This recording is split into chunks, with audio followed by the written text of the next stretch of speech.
Retour sur le plateau de votre quotidienne. Et oui, KNF, c'est tous les jours, midi, 18h, 23h, sur la chaîne numéro 23 de votre satellite, mais aussi sur la chaîne numéro 7 sur la box SFR. Et nous sommes aussi en live Facebook, Éclair FM TV, et puis en exclusivité en radio. Et oui, à partir de 9h, vous pourrez écouter cette jolie émission qui vous présente un petit peu tous les talents de la Caraïbe. Aujourd'hui, une voix que vous connaissez, un crooner, un charmeur, le rêve de toutes les femmes dans la Caraïbe. Il est avec moi sur le plateau de KNF. J'ai l'honneur de recevoir Victor O. Kanoufé, Saïdia. Voilà, tout douce aussi. Bien installé, le carnaval s'est bien passé? Écoute, de loin, mais bien passé. Ça tombe bien, on va faire une petite parenthèse. On a l'impression que voilà, il y a eu ceux qui ont envie d'aller se lâcher et ceux qui ont eu peur un petit peu de prendre, je sais pas, parce qu'il y avait trop d'énergie de seul coup après 2 ans. Toi, en tant qu'artiste, comment tu vis toute cette vie qu'il y avait dans les rues? Écoute, moi je suis très heureux de voir que les gens ont repris possession de la rue et bon, on va oublier tous les... Enfin pas oublier, mais disons qu'on a eu quand même 2 années de pression, de polémique, de machin. Et là, le carnaval, ça a une caractéristique première, c'est que ça réunit les gens. Exact. Et donc je suis heureux de voir nos peuples se réunir à nouveau, oublier qui est vacciné, pas vacciné, voilà. Oublions les conflits. Il y a eu un truc, bon, la réalité est toujours là, mais les gens avaient besoin d'avoir une soupape de décompression parce qu'en vérité, on a vécu 2 années dures, exact, notamment pour le psychique. Et le carnaval a cette fonction d'exutoire et de... Voilà, donc vive le carnaval et vive nous. Vive le carnaval et vive nous. Oh là là, qu'est-ce que c'est beau. Comment mieux commencer une émission? Justement, tu es très conscient, justement, souvent je demande à mes artistes qui passent ici et qui ont l'habitude d'écrire des textes conscients, est-ce que cette période justement a pu vous inspirer? Toi qui réfléchis beaucoup, qui analyse un petit peu le narrateur de la vie, est-ce que tu as eu, ça t'a donné envie d'écrire, de réveiller certaines consciences? Alors, moi de toute façon, de tout temps dans ma musique, j'ai une partie qui est une partie où j'écris une chanson sur l'amour, parce que j'aime beaucoup ce thème-là. Effectivement, j'ai une partie chronique en fait. C'est sûr que ça va m'inspirer parce que je suis en train d'écrire un nouvel album. Je sors une nouvelle chanson demain. Sur en vidéo en fait. Donc aujourd'hui, vendredi 4 mars. Non, samedi. Ah donc demain, c'est bien. Donc il a c'est que tu as déjà dans sa... C'est un professionnel. My bad, c'est ma faute. Je suis vraiment désolé. J'avais oublié que j'avais affaire à Victor O. Samedi 5. Samedi 5, une chanson d'amour parce que je voulais justement qu'on soit sur un sujet d'unité. Tu vois, je pense qu'on a tellement été dans la polémique, tout ça. Dans la division. L'esprit nous ont été bien inspiré, quoi. Donc voilà, j'ai fait une chanson d'amour, voilà, dont je peux dire dont je suis satisfait. Ce qui n'est pas toujours le cas quand on finit une chanson, mais celle-là, il y a une genèse particulière et voilà, et tout ce que j'avais en tête depuis un moment, j'ai pu le faire, notamment dans le clip. Et voilà. C'est bien d'avoir de temps en temps des choses où on est content de soi, quoi. Et justement, encore une autre question que j'aime bien poser à vous, artiste, comment, sachant que c'est une chanson d'amour, comment tu fais pour trouver l'inspiration? Parce que moi, ça m'impressionne. Là, on a des restrictions, il y a des couples qui se séparent parce que le confinement était trop dur, il y en a qui ont perdu leur taf. Comment est-ce que vous trouvez l'inspiration pour écrire du positif et surtout de l'amour? La première chose, c'est qu'en fait, quand il arrive une chose comme il est arrivé là, on doit quand même se concentrer sur le fait de conserver une certaine positivité et surtout ne pas s'arrêter parce que ça c'est un truc qui a tendance à bloquer tout le monde. Et c'est vrai qu'il y a un moment, l'inspiration c'était compliqué. Puis la magie du truc, c'est revenu et l'envie est revenue et c'est important parce que la musique a cette fonction là.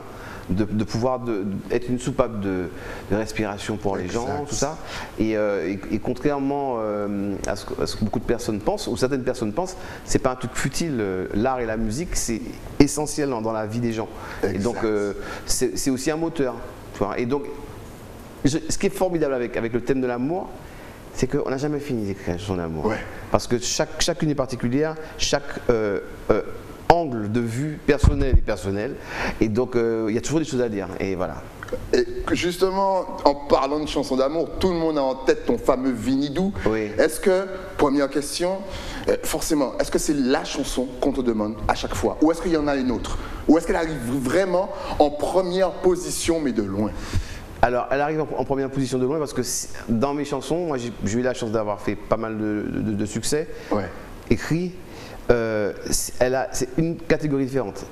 Vinidou, c'est un hit. Moi, j'ai eu des succès, j'ai eu des tubes, mais Vinidou, c'est un hit. C'est un hit, pour te donner un exemple, moi, mes chansons, elles tournent autour de 500 000 cas, enfin 500 000 cas vus sur YouTube. Eh ben, Vinidou, c'est 3,5 millions. 3 millions, voilà, les amis. 3 millions. Et vous pouvez continuer à augmenter. Ils m'ont pas acheté pièce. Ouais, important, sans vie acheter. Que de l'honnêteté. Ouais, et donc, c'est une chanson qui est. C'est une chanson que j'ai sortie à contre-courant, à contre-temps. Et c'est mystérieux, ça ne m'appartient pas. Je ne sais pas pourquoi cette chanson-là fait un truc. Mais c'est ça. Mais des fois, une chanson arrive au bon moment, avec la bonne vibe, avec le bon truc, et les gens se l'approprient. Et c'est une chanson qui m'a. Je suis allé jouer à La Réunion au Kalouben Festival. J'arrive dans l'aéroport, et il y en a qui me dit « Ah, ben c'est Vinidou !» Il n'appelle même pas Victor. Exactement, c'est Vinidou. Et au Sénégal, c'est la même chose. Il y a vraiment un truc particulier. Et c'est ta chanson préférée ou pas? Non. Non, du tout. C'est génial de voir comment souvent les artistes n'avaient pas forcément misé sur une chanson. Non, c'est pas ça. C'est que comme c'est une chanson qu'on a jouée beaucoup, il y a un phénomène d'usure. Mais moi, c'est pas ma chanson préférée parce que c'est parce que justement, c'est un truc qui ne m'appartient pas. Elle appartient aux gens. Tu vois, là, dans ta réponse, tu viens de donner la réponse à la question qui allait suivre. C'est que, est-ce qu'au moment, tu n'en as pas marre de cette chanson? Parce que tu n'es pas le seul. Au bout d'un moment, comme tu dis, tu as très bien dit, il y a un phénomène d'usure. Et souvent, les artistes, à force d'entendre, d'écouter et de rechanter leurs morceaux, ils en ont un petit peu marre. Écoute, je vais te donner un truc. C'est une vraie question. Ouais. J'ai eu un moment à tentation d'en avoir marre. Ouais. Et après, je me suis interdit d'en avoir marre. C'est ça. Parce qu'il y a plein d'artistes qui aimeraient avoir une chanson comme ça. Parce que c'est une chanson qui me fait, en vérité, vivre depuis 10 ans qu'elle existe. Parce qu'elle te pose à certains niveaux, en fait, et de visibilité, et d'existence, et d'existence populaire, ce qui pour moi est l'existence la plus importante. Et donc voilà, on ne peut pas se dire qu'on en a marre, c'est pas possible. On ne peut pas se dire de... Oh non, c'est interdit, puisque c'est quand même un... C'est quand même un rêve, un objectif. Ouais, c'est quand même une chance, quoi. Alors, pour faire plaisir à Victor O, continue à partager. Exactement, Vinidou, donc tu nous as parlé du single qui sortait. Est-ce qu'il y a un album aussi qui va sortir, qui est en préparation? Est-ce qu'il y aura des featuring? On sait que tu aimes bien t'entourer. Alors, pour l'instant, l'album, il y en a... Alors, Blue Romance, qui est le nouveau morceau, c'est le premier acte d'un album qui, j'espère, viendra en 2022. Les dates, ça, je ne les ai pas encore en tête. Je suis en train d'enclencher... en fait, je me suis rendu compte que finalement, j'avais fait pas mal de musique pendant les 2 ans, enfin des instrus, des choses comme ça, des mélodies. Maintenant, je commence à avoir une vision de ce que va être le prochain projet. Je ne sais pas si ce sera un album proprement dit, que ce sera un projet plus global. D'accord. Avec de l'image, avec des choses, parce que la réalité de la consommation de la musique et de l'art évolue beaucoup en ce moment. Et moi, je suis un artiste qui est entre 2 générations. C'est-à-dire, il y a les générations qui, plus jeunes, disons jusqu'à 30 ans, qui écoutent vraiment tout sur YouTube, qui streament beaucoup. Et il y a ma génération, j'ai 54 ans, donc je suis vraiment entre deux. Exact. Et donc ce que je veux, c'est arriver à avoir une matière qui puisse parler à toutes les générations. Parce que j'ai la chance aussi d'être un chanteur intergénérationnel. C'est-à-dire que j'ai des fans qui ont 20 ans comme 50, 60, enfin voilà quoi, j'ai pas de... Exactement. Mais c'est vrai qu'aujourd'hui, surtout depuis 2020, c'est vrai que vous avez cette chance je parle vraiment de tous les artistes qui ont entre 40 et voilà, et 55 ans, voire même 60 ans, d'être vraiment entre les deux. C'est-à-dire que dans le mental et même dans le physique, on voit, ça vieillit pas. Ça reste stable. C'est du Pharrell Williams. C'est bien aimable. Franchement, et donc vous avez cette aptitude justement à aussi connecter les jeunes artistes. Est-ce que pour toi, ça peut être un signe de longévité et de continuer peut-être loin, longtemps? Bah, tu sais, moi, mes exemples, il y a un vrai défi à la durée dans ce métier. Ouais, c'est-à-dire que quand tu vois, par exemple, une génération d'artistes qui ont 25 ans, tu vas en avoir 20 qui ont fait des succès, qui sont connus. Quand on passe à la tranche 30-35, ils sont plus que 8. Ouais, et quand on passe à la tranche des 40, il en reste 4. Exactement. Et quand on passe à la tranche des 50, il en reste 3 et 3. Voilà. Et qui fait une carrière, qui dure, t'en as un ou deux. Ouais, c'est dur d'être justement artiste au pays. Et quand je dis au pays, je salue encore une fois la Martinique. Ouais. Mais Guadeloupe, Martinique, c'est compliqué d'être artiste ici. C'est compliqué. C'est compliqué parce qu'il y a une espèce d'injustice profonde. Et je dis souvent ça aux gens. Les gens ont l'impression que les gens ont du mal à voir, alors je ne parle pas spécifiquement de moi, mais des artistes en général, à voir le niveau et la valeur de leurs artistes. Comme malheureusement la dimension des pays fait que ou peut jouer un boug en chanteur à Carrefour ou bien au café. Tu vois ce que je veux dire? D'accord, tu veux jouer quelqu'un dans la rue. Ouais. Je prends un exemple. Ouais, exact. Un exemple comme, je sais pas, Jocelyne Méoir, qui est pour moi la plus grande star. La plus grande artiste en termes de notoriété et de carrière aux Antilles. Ouais. Il y en a d'autres, hein. Il y a Tania, enfin bon. Mais c'est des gens, on serait dans la dimension nationale par exemple, c'est des gens qui sont à la hauteur des Johnny Hallyday, c'est ça la réalité, c'est ça la réalité de leur valeur artistique. Exact. Seulement comme on les voit tous les jours, les gens ne se rendent pas compte, tu vois ce que je veux dire? Et durer c'est compliqué chez nous parce que c'est des petits endroits et que c'est normal quand on a vu un artiste 2 fois dans une année, on l'a vu beaucoup en fait en vérité. C'est vrai. Donc c'est compliqué de pas trop jouer et de vivre de ça.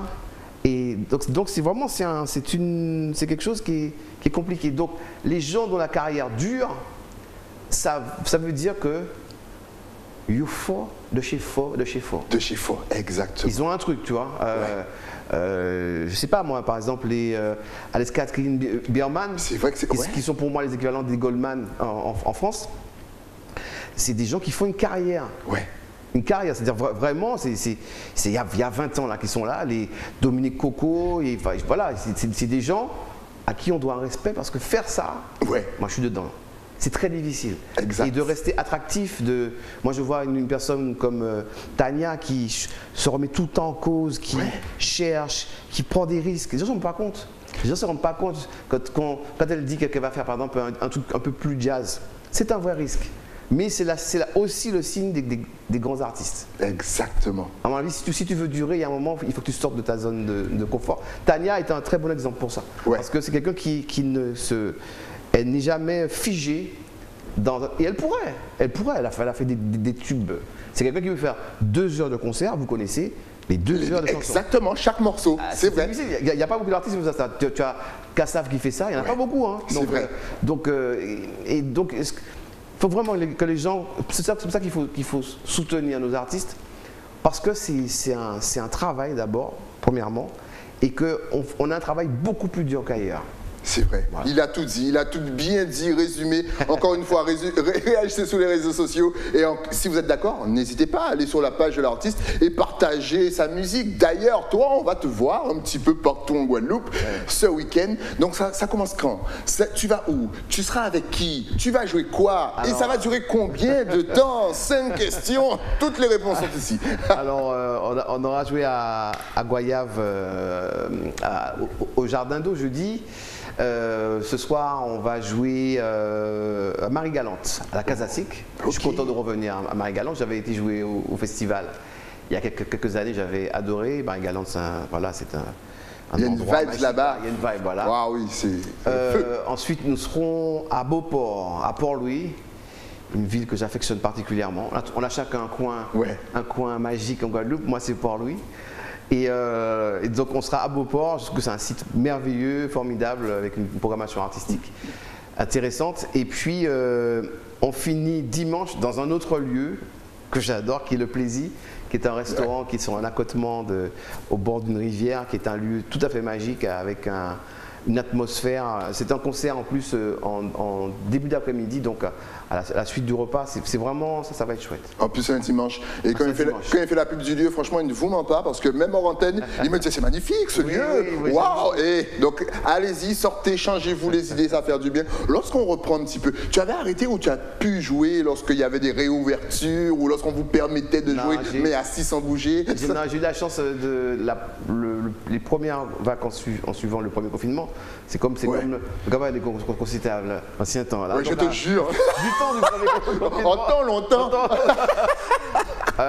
J'ai eu la chance de faire donc j'ai un événementiel qui s'appelle O Live Session, où je produis des concerts, je fais la direction artistique des concerts, et je fais ça dans un hôtel qui s'appelle l'Hôtel Batelier en Martinique, et ça a bien fonctionné pendant toutes les vacances, dans le cadre d'un concept qui s'appelait le Windies, et l'année dernière, pendant les grandes vacances dernières, qui ont été amputés à la mi-juillet de nous. Début août, voilà, exactement, on s'en rappelle. On a recommencé au même endroit dans le cadre d'un concept qui s'appelle le Manjoka, mais c'est toujours O Live Session. J'ai eu le temps de faire Eric, moi bien sûr, j'ai fait aussi Soft. Voilà, c'était très varié. On a fait la Mafia, on a fait Lauriane Zachary, on a fait Zikenenga, on a fait David Badja, enfin voilà. Tu as un univers assez particulier. D'ailleurs, si il y a des téléspectateurs qui ne te connaissent pas, tu as vu, il y a beaucoup de touristes ici en Guadeloupe maintenant, comment est-ce que tu décrirais ton univers musical? Moi, je suis un artiste martiniquais, j'aurais pu dire guadeloupéen aussi, parce que pour moi, c'est tellement deux îles vraiment proches. Sœurs, quoi. On a une communauté de destinée, de musique, voilà. Donc je fais de la musique antillaise qui a son identité propre, forte. Je suis allé tourner un clip au Sénégal et j'étais tellement fier de me rendre compte que les gens nous identifiaient comme des gens avec une culture. Que le zouk, c'était un truc qui pèse. Et là, nous toujours qu'à pétailler, là, est-ce que la musique nous zouk, est-ce que le zouk est mort? Non. Et le zouk, c'est un genre qui a une existence et une force. Donc, nous pas bêtis, nous grands. Franchement. Et voilà, moi je suis un artiste antillais avec la force de la diversité antillaise, parce qu'on a cette force-là. Il faut le considérer comme une force. Exact. Et voilà, et bien dans ses baskets. Et bien dans ses baskets. Encore une fois, on vous invite à le suivre pendant tout le week-end. Il sera à Marie-Galante, à Port-Louis. Venez, en plus, il sera la reprise du live Tempo Jazz Créole. Voilà. De Jérôme Castry, qui fait un travail. Moi, tous les gens qui sont les entrepreneurs du spectacle, qui prennent des risques. Parce que là, c'est la même chose, hein, repartir, faire un spectacle, juste après le carnaval. Donc, c'est une manière de le remercier, de me faire venir, et puis on était contents, on était en répétition hier. Nous pour un pied, tu vois. T'as l'impression de revivre? Ben oui, forcément. moi, je fais de la musique pour voir le public aussi, pour être en contact, et puis pour donner le médicament, quoi. Mais voilà, parce que c'est ça le médicament donné. Exactement. Non, mais donc encore une fois, n'hésitez pas à aller prendre le médicament en compagnie de Tempo Jazz Live. Il y a tellement de tempo, suivez-les tous. Encore une fois sur le réseau, on salue toute l'équipe. Stéphane Castry, Dominique Bérose et Claudie Durizo à la Exactement. Bon, à la limite, ils font même partie de votre famille. C'est extraordinaire. Mais t'as pas eu envie, toi, justement, de produire de plus jeunes artistes où tu laisses le temps un petit peu? Alors, temps au temps. Moi, j'ai une particularité, c'est que j'ai un petit côté Pygmalion. Il y a beaucoup d'artistes que j'aide, pas forcément en produisant, mais comme j'ai une grosse expérience, je partage beaucoup mon expérience. Je fais beaucoup ça en Martinique. J'ai des artistes que je suis depuis longtemps qui ne me doivent rien, ils ont leur talent, mais je leur donne des conseils. Parce que souvent, on perd beaucoup de temps parce qu'on fait des erreurs. Donc, j'essaie de donner des conseils sans donner des directives. Voilà. La production, ça m'intéresse, mais le business comme il est rend ça très compliqué. C'est-à-dire que quand on est producteur, si on veut gagner un peu d'argent, il faut être éditeur. J'estime que quand on est éditeur d'un artiste, il faut assurer des choses derrière et être sûr de ce qu'on peut assurer. comme je ne suis pas certain à 100%, je me lance pas à 100%, je me lance pas à 100% dedans. Mais ça m'arrive, en tout cas, d'écrire pour les autres, ça m'arrive d'être très proche de la production. Je fais de la direction artistique et production de spectacles, ce qui n'est pas très loin. Ouais. Mais production pure, j'en ai l'envie, tu vois, mais comme je suis un artiste, je sais que quand on dit à un artiste qu'on s'occupe de lui, il faut pouvoir tenir ça. Exact. Et ne pas pétailler, tu vois, ne pas être là, oui, mais comment on fait, toi. Et comme c'est un métier qui est très difficile, la production aujourd'hui, bon voilà quoi. Mais ce qui est formidable, en tout cas chez nous, c'est qu'il y a plein de jeunes artistes super intéressants, et puis des gars qui fonctionnent, quoi, tu vois. Tout à fait. Moi, j'ai des artistes que j'aime beaucoup, Tic Tic Kim, j'aime beaucoup ce qu'il fait, Enfin, j'aime plein d'artistes, j'en ai plein en tête, ça me... C'est toujours ça. Voilà. Et ils connaissent, on en a toujours plein, mais une fois qu'on est devant les projets, on veut tellement pas oublier un nom qu'on oublie tous les noms. En tout cas, il y a plein d'artistes, notamment sur la scène urbaine, qui sont super intéressants. Ouais, franchement. Et encore une fois, un clic sur Internet et vous les trouvez tous. C'est tellement facile maintenant de trouver la musique. Exactement. Ça va super vite. Exactement. Justement, là encore, on voit les clips qui passent en double antenne, en double écran, pardon, et on voit la qualité de belles images, de belles couleurs. Est-ce que là aussi, tu as ton regard et tu as ta patte sur les clips que tu proposes au public? Oui, c'est-à-dire que là, le dernier clip, c'est vraiment une co-réalisation avec mon complice de toujours, Joël Jacoulet, qui fait beaucoup d'images aussi. Ouais. Nous, on est nés dans l'image, donc l'image pour moi c'est comme de la création musicale. Je m'y intéresse, je vais de plus en plus en faire. Ouais. Bon, je fais de la photo aussi. Au jour d'aujourd'hui, les artistes 2.0 ou peut-être 4.2, je ne sais pas,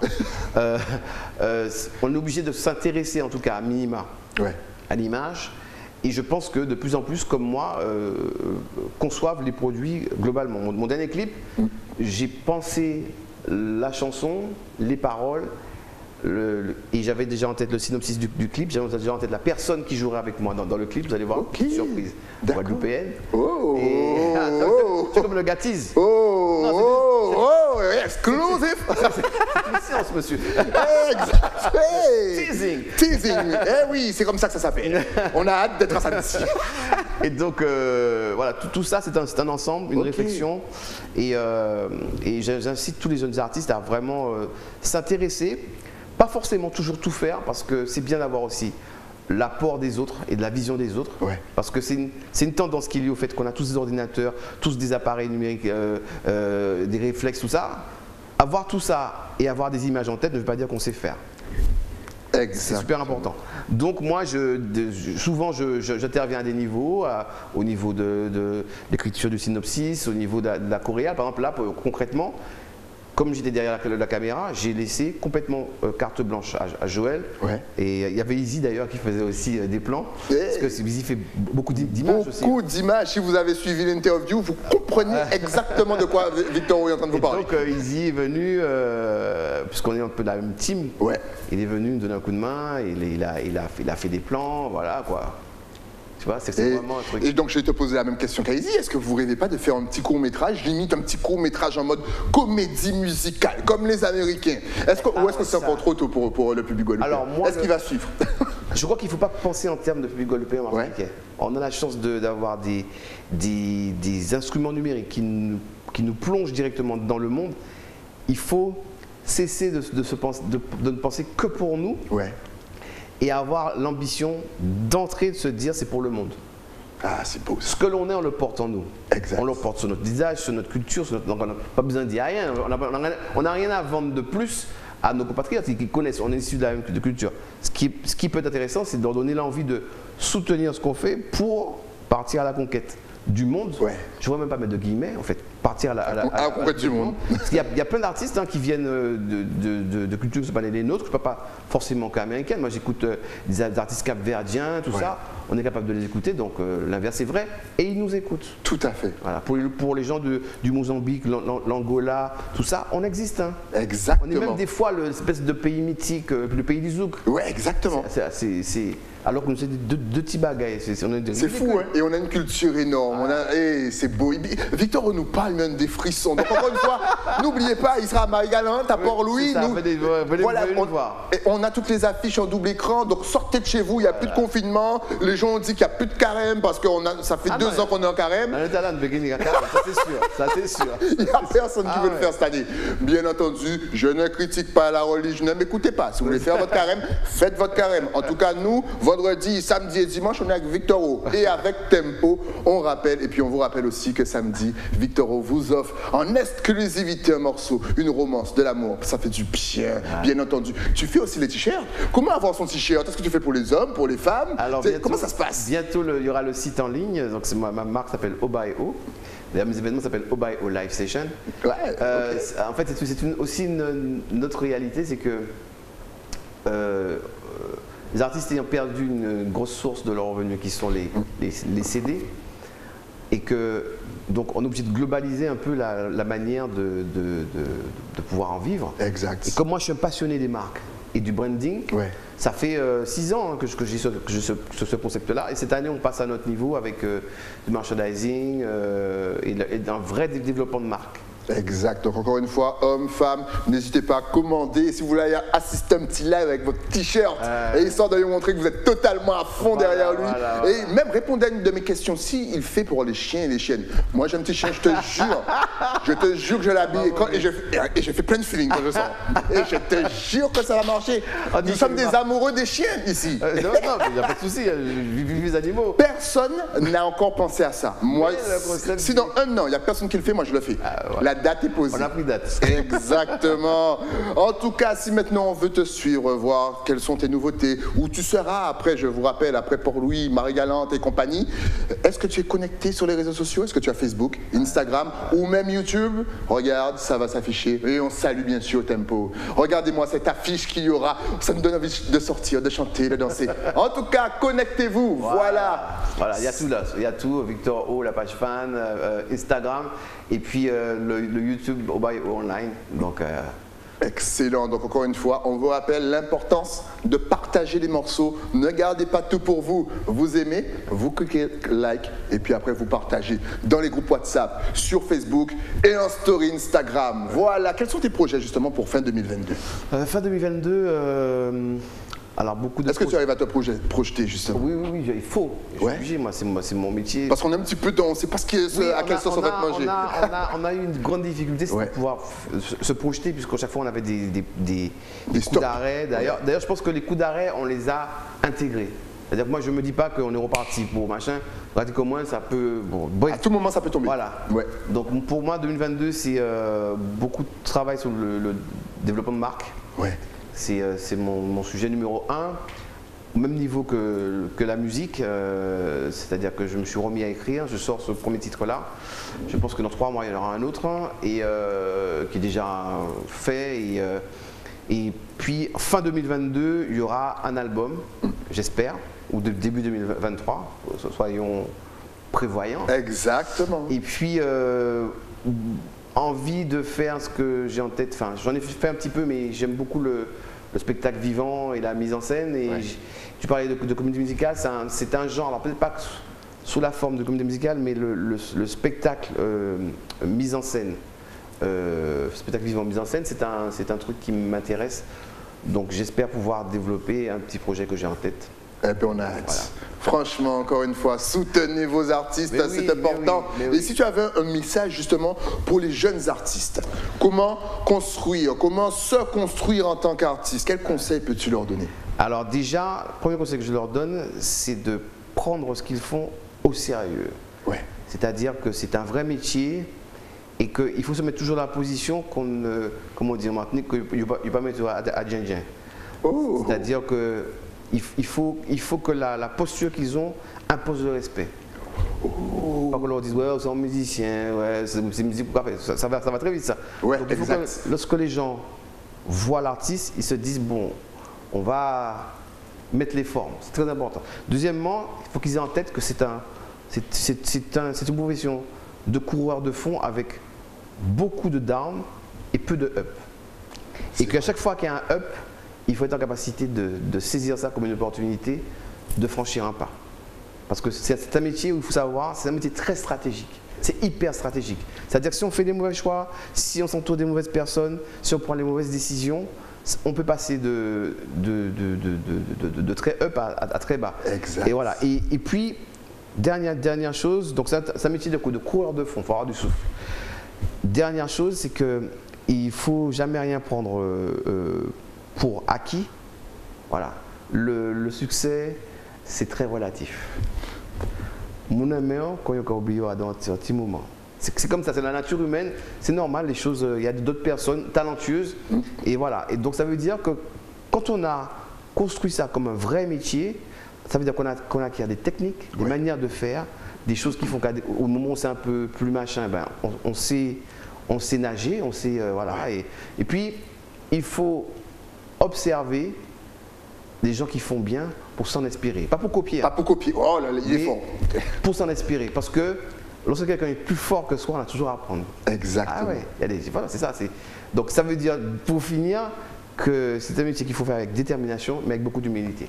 Il vous a donné des conseils tellement clairs, nets et précis qu'on n'a rien à ajouter. Si vous n'avez pas compris, vous allez sur le replay sur YouTube de Éclair FM TV et vous repassez cette partie en boucle parce que tout est super bien dit. Et vu que tu es inspiré, maintenant, que peux-tu dire à tous tes téléspectateurs Guadeloupe, Martinique, Guyane, Haïti, Saint-Domingue, Saint-Vincent, Trinidad, Jamaïque, bien entendu, ta caméra est juste en face. Vas-y. Ah bah, je leur dis d'abord merci de me soutenir parce que je le vois tous les jours. Jusqu'en Colombie, j'ai un fan en Colombie, ça, bref. Donc ça veut dire que ça a un vrai sens. Merci de me soutenir. Merci aussi de soutenir les artistes de manière générale et puis de leur donner de la considération. Mais en tout cas, merci à toi pour tout le travail que tu fais. Merci pour toute la musique que tu nous offres. N'oubliez pas, samedi, il sort un dernier morceau en exclusivité. N'oubliez pas que dans le clip, il y aura aussi une Guadeloupéenne. Il n'a pas voulu nous dire qui c'est. Ça s'appelle le teasing. Et on vous rappelle que tout le week-end, il est en tournée avec Tempo. Encore une fois, voici les affiches. Vous allez bien sûr sur les réseaux sociaux pour avoir plus d'infos. Il y a tout noté. N'hésitez pas, sortez, chantez, partagez de l'amour avec Victor. Merci à toi encore une fois, ça fait un réel plaisir. Partagez. Dès qu'il y a une petite nouveauté, tu repasses sur le plateau. Okay. Et j'aime bien les réponses que tu me donnes. Franchement, tu nous motives. Et maintenant, on sait comment tu arrives à enchaîner les hits comme ça parce que tu es motivant et inspirant. Merci à toi. Merci à toi. Et rendez-vous à Marie-Galante, à Port-Louis et partout en Guadeloupe. Le temps, bien sûr, pour moi de remercier mon partenaire. Et oui, l'écrin, celui qui m'a offert cette merveilleuse chemise. Mais il faut descendre à Basse-Terre et demander Nathalie. On se retrouve donc demain, toujours sur Éclair TV. À demain.